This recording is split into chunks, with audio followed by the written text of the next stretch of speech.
Hey guys, welcome back to my channel Mishu TV. Today I'm going to show you how to make rings out of flowers like these. So first you'll need one flower like this.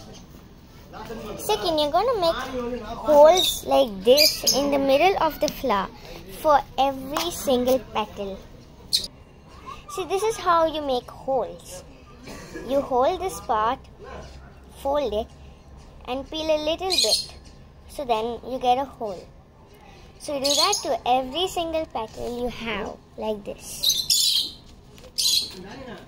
Next, you're going to put this into this, like this.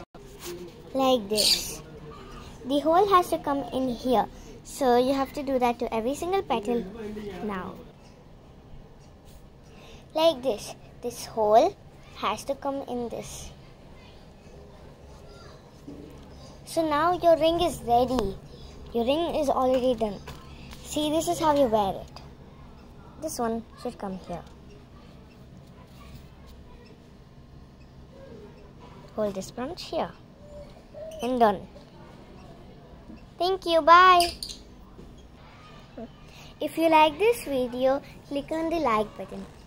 If you really like this video, click on the subscribe button. Bye.